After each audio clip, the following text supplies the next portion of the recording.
Bonjour à tous les amis, c'est Cyborg et aujourd'hui on se retrouve pour la troisième partie de ce tutoriel concernant la création d'un site web avec HTML5 et CSS3. Donc je vais vous expliquer comment créer un petit menu en haut de la page tout en essayant d'être le plus clair et pédagogue possible.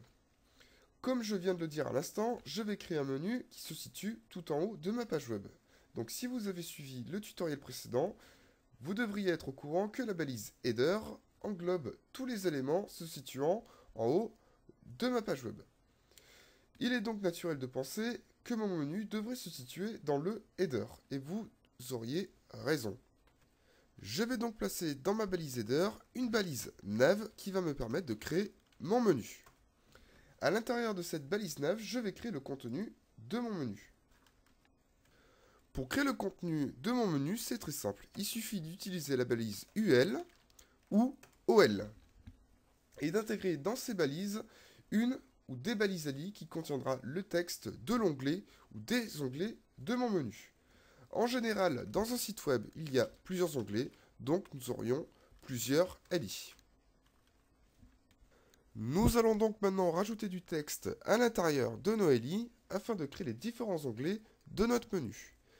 À titre d'exemple, nous pourrions rajouter à l'intérieur de notre premier ali qui correspondrait à notre premier onglet sur notre menu, Home. Dans le second onglet, nous pourrions mettre Tutoriel. Et enfin, dans le troisième onglet, nous pourrions mettre About. Donc magnifique, nous venons de créer les premiers éléments de notre page web et afin de les faire afficher sur notre page de droite, donc notre site web, nous devrons simplement enregistrer ce document et rafraîchir cette page web. Comme ceci. Nous sommes d'accord, ce n'est absolument pas esthétique et c'est là qu'entre en jeu le CSS. Mais avant de bifurquer sur le CSS, je tiens juste à vous montrer la différence entre le UL et le OL.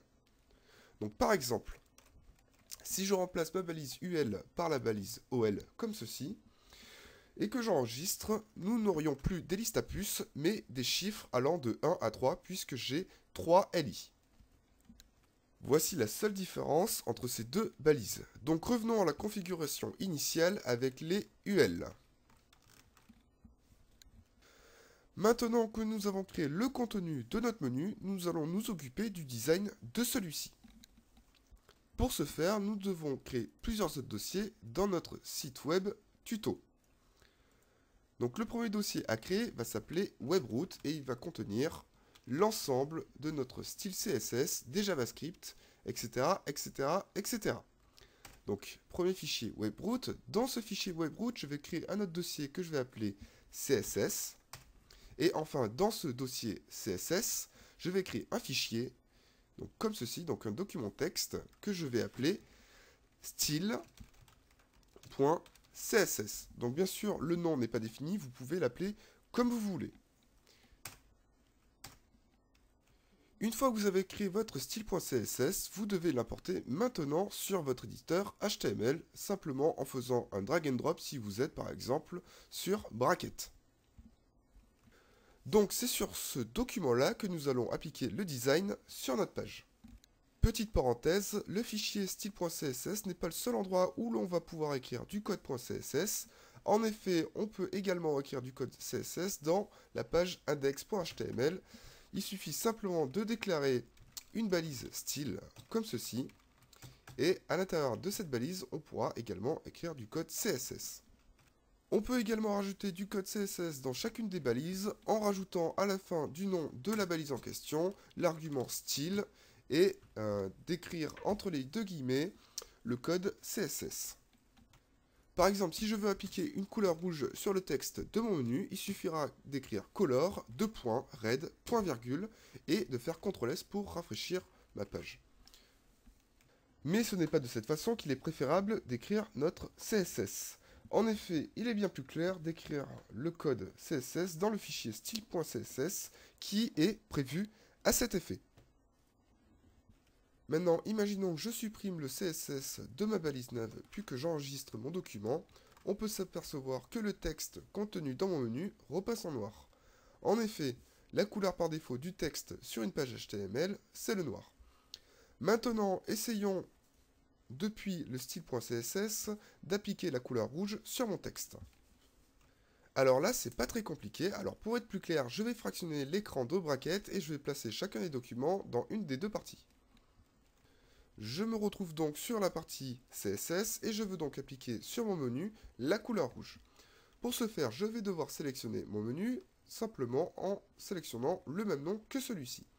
Par exemple, mon menu, c'est le nav. Donc j'écris nav. Maintenant, j'ouvre mes accolades. Je ferme mon accolade directement pour éviter les erreurs. Et dans ces deux accolades, je vais simplement spécifier color, red, exactement de la même façon que je l'ai fait tout à l'heure. Je vais maintenant enregistrer les deux parties et je vais simplement rafraîchir ma page.